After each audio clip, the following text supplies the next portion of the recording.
I'd like to tell you about the strangest secret in the world.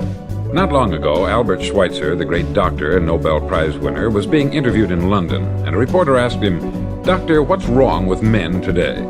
The great doctor was silent a moment, and then he said, "Men simply don't think." And it's about this that I want to talk with you. We live today in a golden age. This is an era that man has looked forward, dreamed of, and worked toward for thousands of years. But since it's here, we pretty well take it for granted. We in America are particularly fortunate to live in the richest land that ever existed on the face of the earth, a land of abundant opportunity for everyone. But do you know what happens? Let's take 100 men who start even at the age of 25. Do you have any idea what will happen to those men by the time they're 65? These 100 men who all start even at the age of 25 believe they're going to be successful. If you asked any one of these men if he wanted to be a success, he'd tell you that he did. And you'd notice that he was eager toward life, that there was a certain sparkle to his eye, an erectness to his carriage, and life seemed like a pretty interesting adventure to him. But by the time they're 65, 1 will be rich, 4 will be financially independent, 5 will still be working, 54 will be broke. Now think a moment. Out of the 100, only 5 make the grade.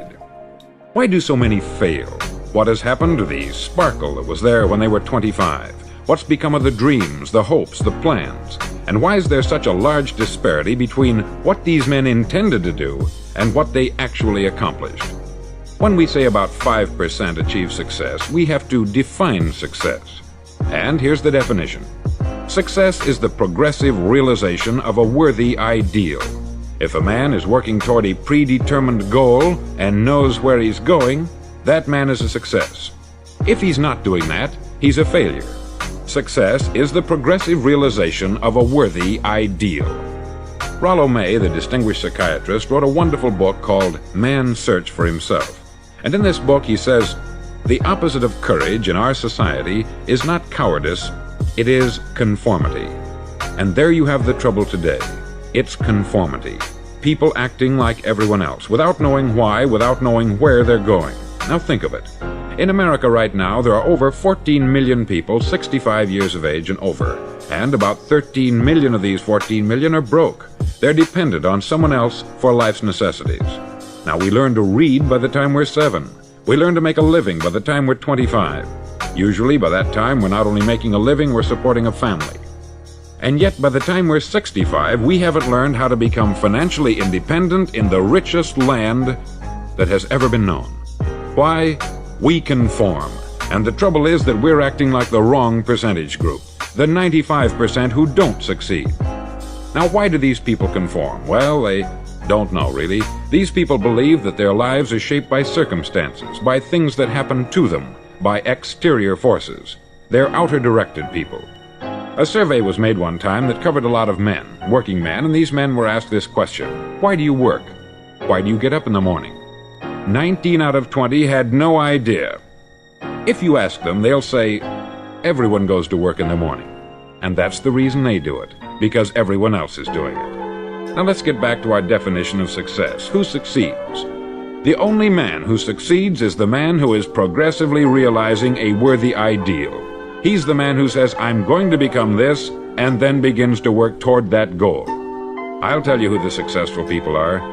A success is the school teacher who's teaching school because that's what she wanted to do. The success is the woman who's a wife and mother because she wanted to become a wife and mother and is doing a good job of it. The success is the man who runs the corner gas station because that's what he wanted to do. The success is the successful salesman who wants to become a top-notch salesman and grow and build with his organization. A success is anyone who is doing deliberately a predetermined job because that's what he decided to do deliberately. But only 1 out of 20 does that. That's why today there isn't really any competition unless we make it for ourselves. Instead of competing, all we have to do is create. Now for 20 years I looked for the key which would determine what would happen to a human being. Was there a key I wanted to know which would make the future a promise that we could foretell to a large extent? Was there a key that would guarantee a person's becoming successful if he only knew about it and knew how to use it? Well, there is such a key, and I've found it. Have you ever wondered why so many men work so hard and honestly without ever achieving anything in particular, and others don't seem to work hard and yet seem to get everything? They have the magic touch.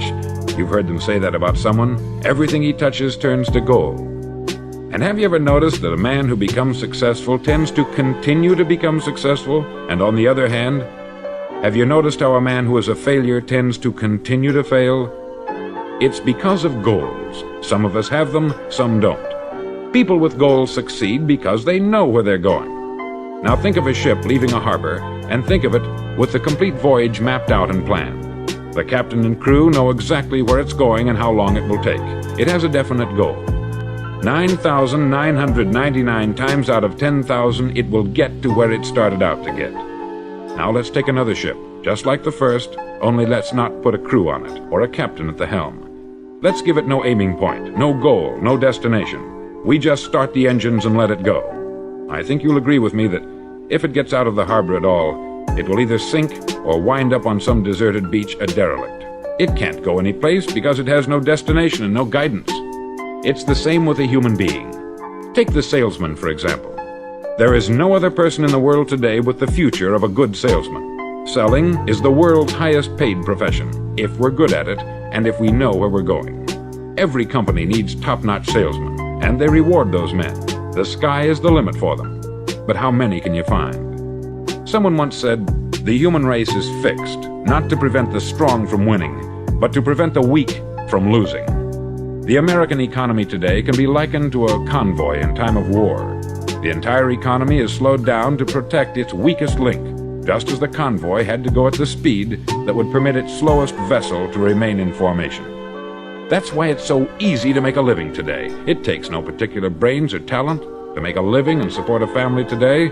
So we have a plateau of so-called security, if that's what a person's looking for. But we do have to decide how high above this plateau we want to aim for.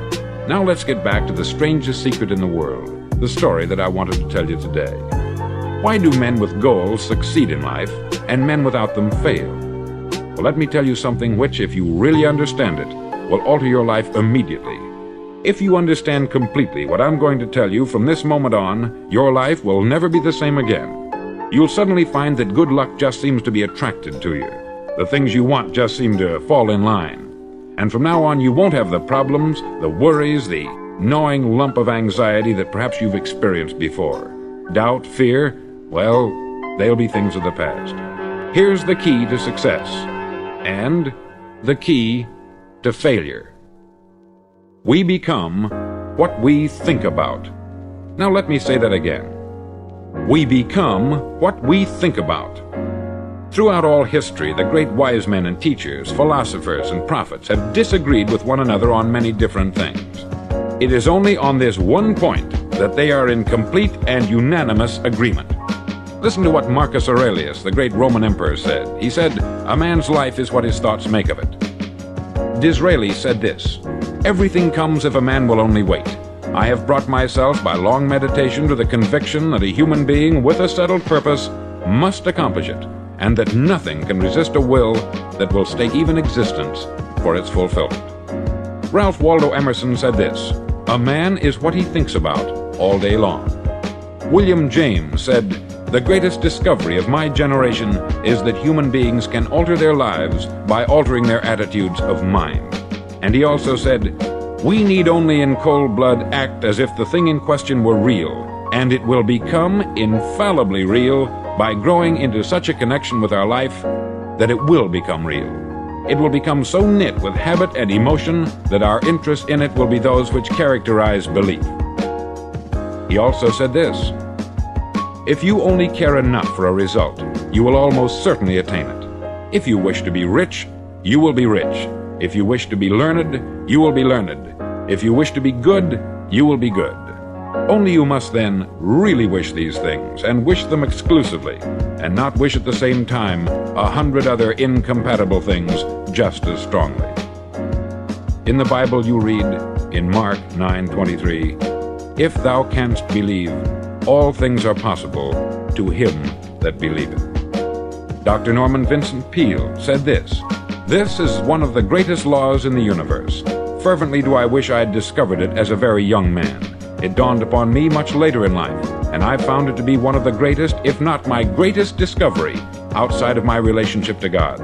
And the great law, briefly and simply stated, is that if you think in negative terms, you'll get negative results. If you think in positive terms, you will achieve positive results. That is the simple fact, which is at the basis of an astonishing law of prosperity and success. In 3 words, believe and succeed. William Shakespeare put it this way: our doubts are traitors and make us lose the good we oft might win by fearing to attempt. George Bernard Shaw said, people are always blaming their circumstances for what they are. I don't believe in circumstances. The people who get on in this world are the people who get up and look for the circumstances they want, and if they can't find them, make them. Well, it's pretty apparent, isn't it? And every person who discovered this for a while believed that he was the first one to work it out. We become what we think about. Now, it stands to reason that a person who's thinking about a concrete and worthwhile goal is going to reach it, because that's what he's thinking about. And we become what we think about. Conversely, the man who has no goal, who doesn't know where he's going, and whose thoughts must therefore be thoughts of confusion and anxiety and fear and worry, becomes what he thinks about. His life becomes one of frustration, fear, anxiety, and worry. And if he thinks about nothing, he becomes nothing. Now, how does it work? Why do we become what we think about? Well, I'll tell you how it works as far as we know. Now, to do this, I want to tell you about a situation that parallels the human mind. Suppose a farmer has some land, and it's good, fertile land. Now, the land gives the farmer a choice. He may plant in that land whatever he chooses. The land doesn't care. It's up to the farmer to make the decision. Now, remember, we're comparing the human mind with the land, because the mind, like the land, doesn't care what you plant in it. It will return what you plant, but it doesn't care what you plant. Now, let's say that the farmer has 2 seeds in his hand. One is a seed of corn, the other is nightshade, a deadly poison. He digs 2 little holes in the earth and he plants both seeds, one corn, the other nightshade. He covers up the holes, waters, and takes care of the land, and what will happen? Invariably, the land will return what is planted. As it's written in the Bible, as ye sow, so shall ye reap. Remember, the land doesn't care. It will return poison in just as wonderful abundance as it will corn. So up come the 2 plants, one corn, one poison. Now, the human mind is far more fertile, far more incredible and mysterious than the land, but it works the same way. It doesn't care what we plant. Success, failure. A concrete worthwhile goal, or confusion, misunderstanding, fear, anxiety, and so on. But what we plant, it will return to us. You see, the human mind is the last great unexplored continent on the earth. It contains riches beyond our wildest dreams. It will return anything we want to plant. Now, you might say, well, if that's true, why don't people use their minds more? Well, I think they've figured out an answer to that too. Our mind comes as standard equipment at birth. It's free, and things that are given to us for nothing, we place little value on. Things that we pay money for, we value. The paradox is that exactly the reverse is true. Everything that's really worthwhile in life came to us free. Our mind, our soul, our body, our hopes, our dreams, our ambitions, our intelligence, our love of family and children and friends. All these priceless possessions are free, but the things that cost us money are actually very cheap and can be replaced at any time. A good man can be completely wiped out and make another fortune. He can do that several times. Even if our home burns down, we can rebuild it, but the things we got for nothing, we can never replace. The human mind isn't used merely because we take it for granted. Familiarity breeds contempt.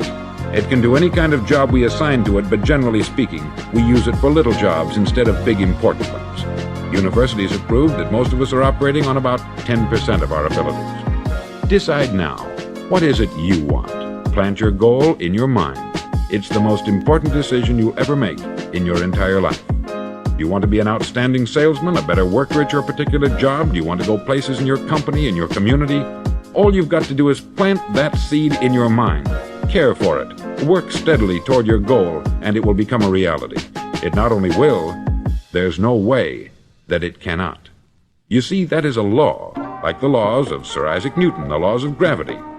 If you get on top of a building and jump off, you'll always go down. You'll never go up. And it's the same with all the other laws of nature. They always work, they're inflexible. Think about your goal in a relaxed, positive way. Picture yourself in your mind's eye as having already achieved this goal. See yourself doing the things you will be doing when you've reached your goal. Ours has been called the phenobarbital age, the age of ulcers and nervous breakdowns. At a time when medical research has raised us to a new plateau of good health and longevity, far too many of us worry ourselves into an early grave trying to cope with things in our own little personal ways, without learning a few great laws that will take care of everything for us. These things we bring on ourselves through our habitual way of thinking. Every one of us is the sum total of his own thoughts. He is where he is because that is exactly where he really wants to be, whether he'll admit that or not.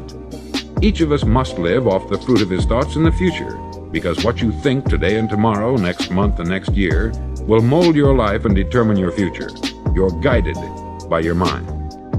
I remember one time I was driving through Arizona and I saw one of those giant earth-moving machines roaring along the road at about 35 miles an hour with what looked like 20 tons of dirt in it, a tremendous, incredible machine, and there was a little man perched way up on top with the wheel in his hands guiding it.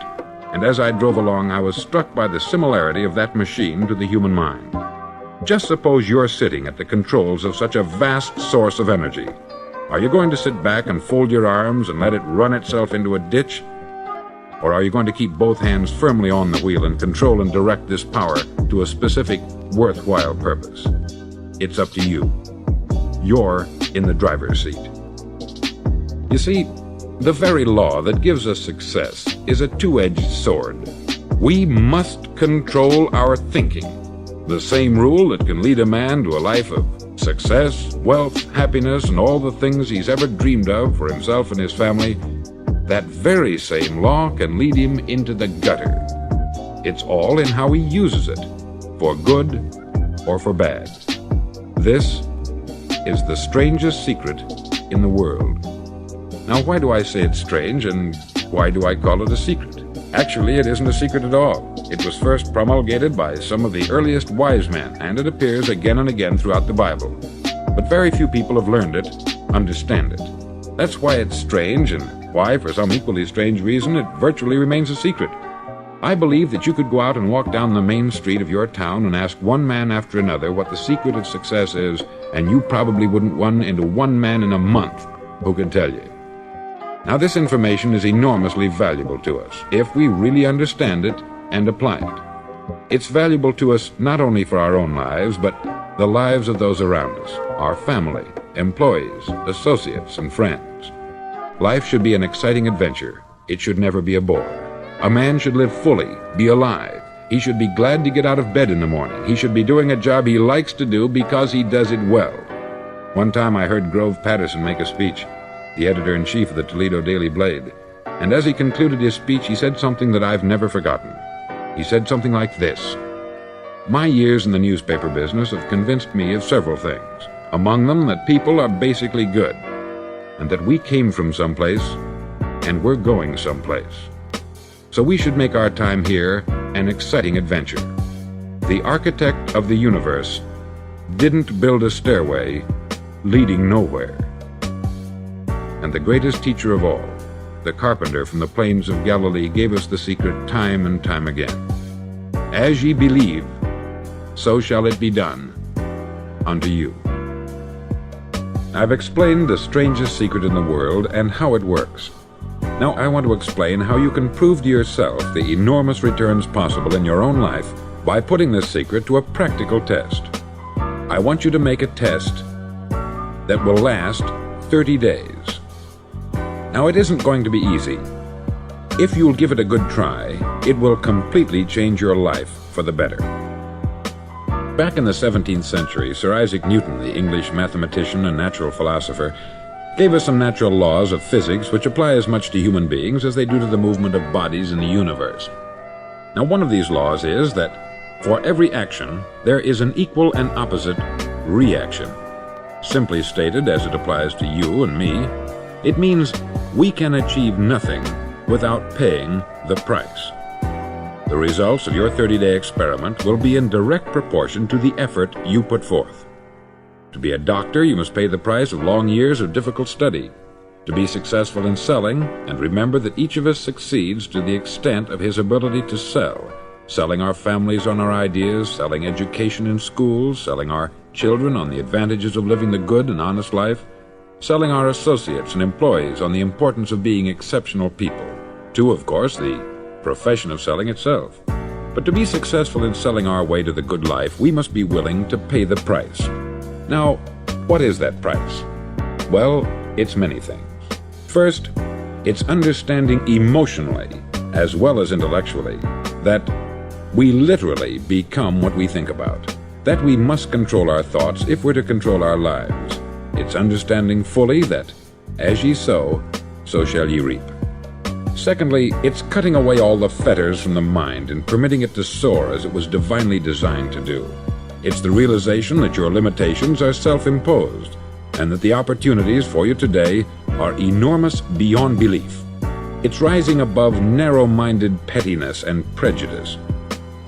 Thirdly, to use all your courage to force yourself to think positively on your own problem, to set a definite and clearly defined goal for yourself, to let your marvelous mind think about your goal from all possible angles, to let your imagination speculate freely upon many different possible solutions, to refuse to believe there are any circumstances sufficiently strong to defeat you in the accomplishment of your purpose, to act promptly and decisively when your course is clear, and to keep constantly aware of the fact that you are, at this moment, standing in the middle of your own acre of diamonds, as Russell Conwell used to point out. Fourth, save at least 10% of what you earn.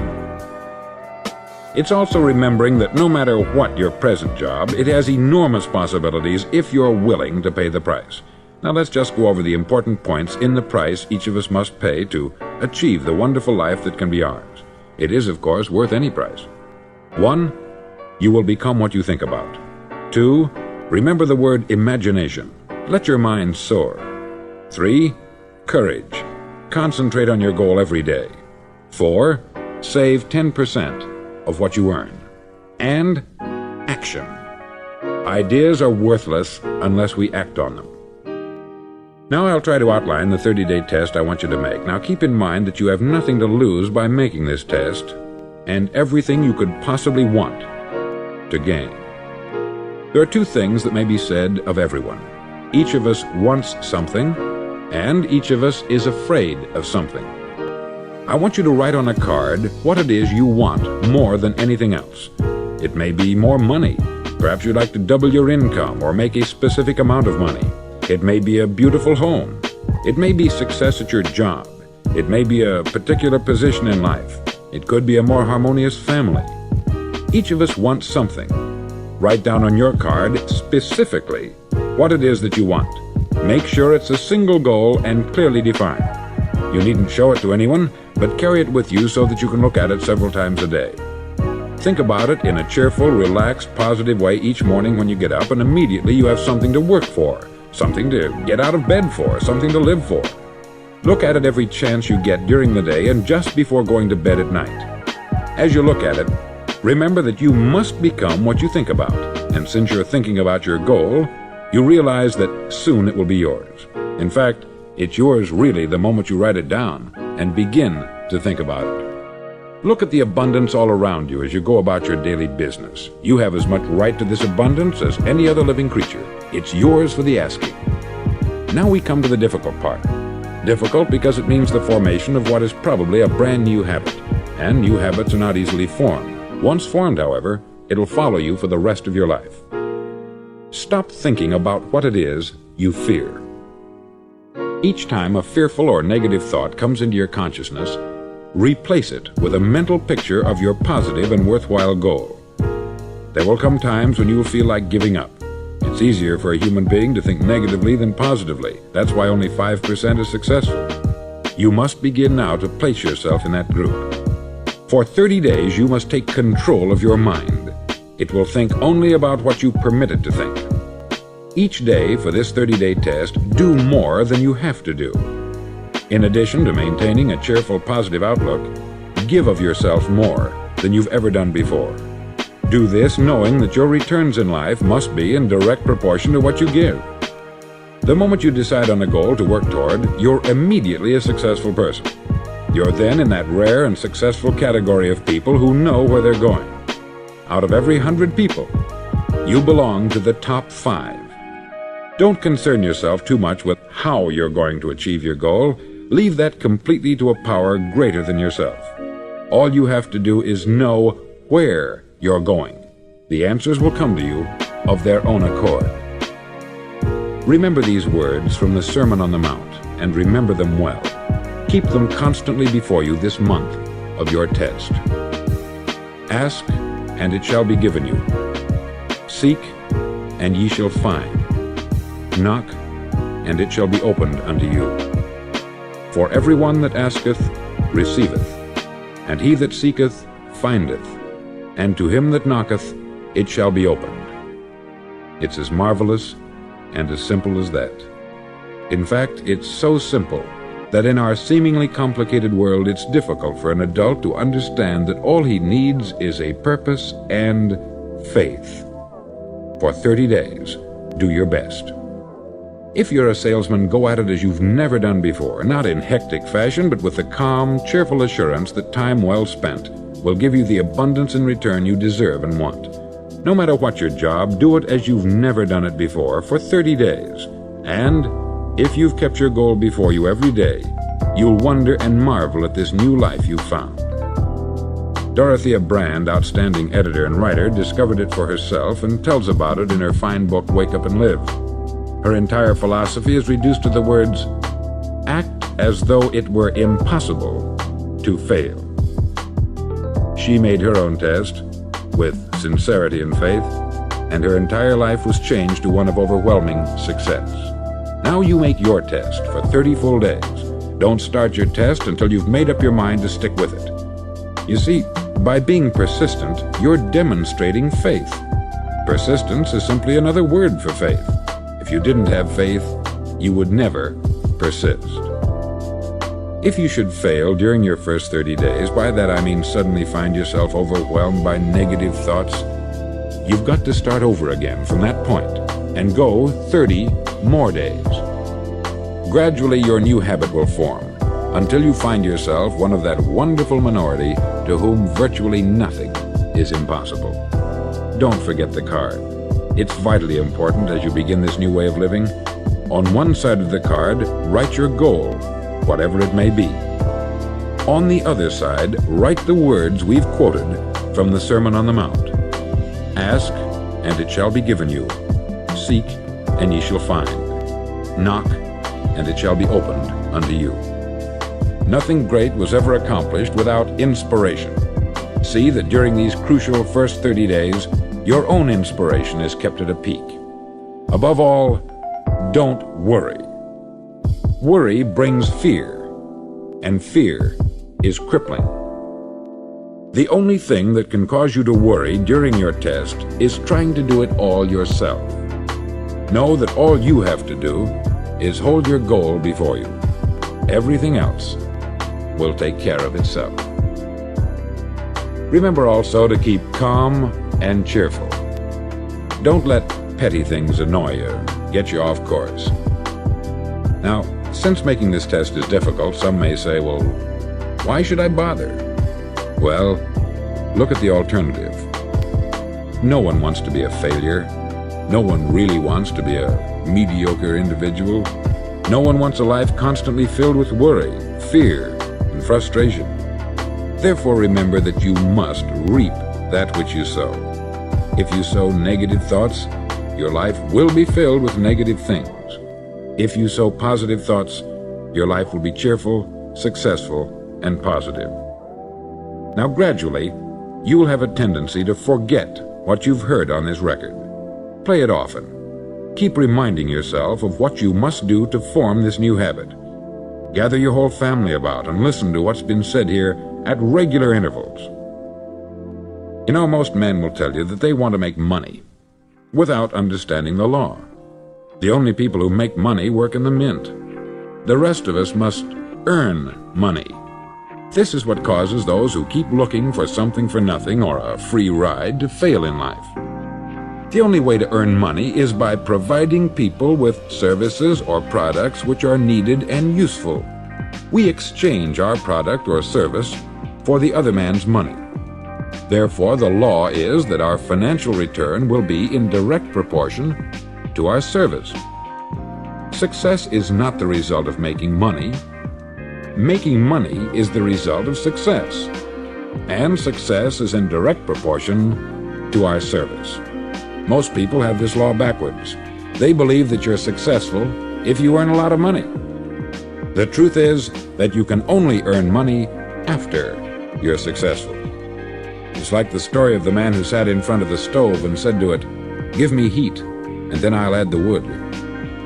How many men and women do you know, or do you suppose there are today, who take the same attitude toward life? There are millions. We've got to put the fuel in before we can expect heat. Likewise, we've got to be of service first before we can expect money. Don't concern yourself with the money.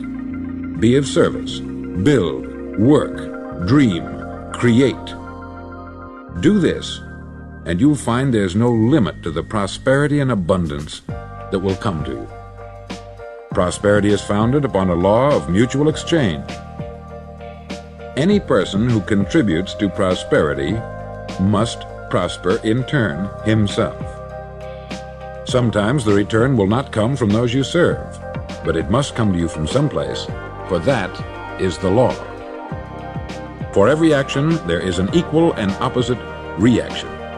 As you go daily through your 30-day test period, remember that your success will always be measured by the quality and quantity of service you render, and money is a yardstick for measuring this service. No man can get rich himself unless he enriches others. There are no exceptions to a law. You can drive down any street in America and from your car estimate the service that's being rendered by the people living on that street. Had you ever thought of this yardstick before? It's interesting. Some, like ministers and priests and other devoted people, measure their returns in the realm of the spiritual, but again, their returns are equal to their service. Once this law is fully understood, any thinking person can tell his own fortune. If he wants more, he must be of more service to those from whom he receives his return. If he wants less, he has only to reduce this service. This is the price you must pay for what you want. If you believe you can enrich yourself by deluding others, you can only end by deluding yourself. It may take some time, but just as surely as you breathe, you'll get back what you put out. Don't ever make the mistake of thinking you can avert this. It's impossible. The prisons and the streets where the lonely walk are filled with people who tried to make new laws just for themselves. We may avoid the laws of man, but there are greater laws that cannot be broken. An outstanding medical doctor recently pointed out 6 steps that will help you realize success. 1. Set yourself a definite goal. 2. Quit running yourself down. 3. Stop thinking of all the reasons why you cannot be successful, and instead, think of all the reasons why you can. 4. Trace your attitudes back through your childhood and try to discover where you first got the idea you couldn't be a success, if that's the way you've been thinking. 5. Change the image you have of yourself by writing out a description of the person you would like to be. And 6. Act the part of the successful person you have decided to become. The doctor who wrote those words is a noted West Coast psychiatrist, David Harold Fink, M.D. Do what all experts since the dawn of recorded history have told you you must do. Pay the price by becoming the person you want to become. It's not nearly as difficult as living unsuccessfully. Make your 30-day test. Then repeat it. Then repeat it again. Each time it will become more a part of you until you'll wonder how you could ever have lived any other way. Live this new way, and the floodgates of abundance will open and pour over you more riches than you may have dreamed existed. Money? Yes, lots of it. But what's more important you'll have peace. You'll be in that wonderful minority who lead calm, cheerful, successful lives. Start today. You have nothing to lose, but you have a life to win.